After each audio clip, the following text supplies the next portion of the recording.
ಕೊಬ್ಬರಿ, ಬೆಳ್ಳುಳ್ಳಿ, ತುರಿದಿರೋ ಮಾವಿನಕಾಯಿ, ನಿಮಗೆ ಖಾರ ಎಷ್ಟು ಬೇಕೋ ಅಷ್ಟು ಖಾರದ ಪುಡಿ,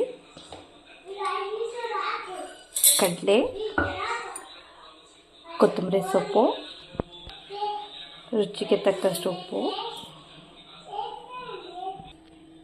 ಇಷ್ಟನ್ನು ಮಿಕ್ಸಿ ಮಾಡಿಕೊಳ್ಳೋಣ. ಮಿಕ್ಸಿ ಮಾಡಿದ್ದಾಯಿತು. ಅದಕ್ಕೆ ತುರಿದಿರೋಂಥ ಮಾವಿನಕಾಯಿ ಇದನ್ನು ಹಾಕ್ಕೊಂಡು ಸ್ವಲ್ಪ ಒಂದೇ ಒಂದ್ಸಲಿ ಮಿಕ್ಸಿ ಮಾಡ್ಕೊಳ್ಳೋಣ. ಮಾವಿನಕಾಯಿ ಎಲ್ಲನೂ ಹಾಕ್ಕೊಂಡು ಮಿಶ್ರಣ ರೆಡಿ ಇದೆ. ಇದಕ್ಕೆ ಸ್ವಲ್ಪ ಒಗ್ಗರಣೆ ಕೊಡೋಣ. ಒಗ್ಗರಣೆಗೆ ಎಣ್ಣೆ, ಸಾಸಿವೆ ಹಾಕಿದೆ, ಸಾಸಿವೆ ಹಾಕಿದ್ದಾಯಿತು. ಜೀರಿಗೆ ಸ್ವಲ್ಪ ಹಾಕಿದ್ದೀನಿ, ಕರಿಬೇವು,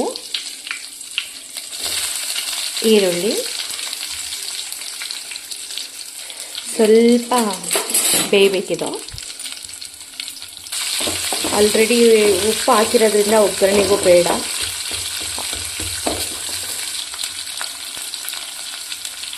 ಚಿಟಿಕೆಯಷ್ಟು ಅರಿಶಿನ,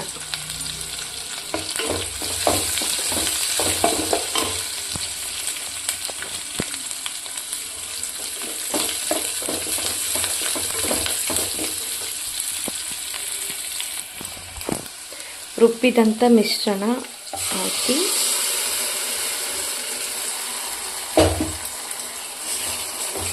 ಸ್ವಲ್ಪ ಕುದೀಲಿ. ಕುದ್ರೆ ಏನು ಅಂದರೆ 2 ದಿನ ಹಾಗೆ ಇಟ್ಟರೂ ಏನೂ ಆಗಲ್ಲ. ಸೊ ಹಾಗಾಗಿ ಕುದೀಲಿ ಸ್ವಲ್ಪ. Okay, done. ಫಸ್ಟ್ ಟೈಮ್ ನಾನು ಮಾವಿನಕಾಯಿ ಚಿತ್ರಾನ್ನ ಮಾಡಿದ್ದು. ಸೊ ಟೇಸ್ಟ್ ನೋಡೋಣ ಹೇಗಿದೆ ಅಂತ.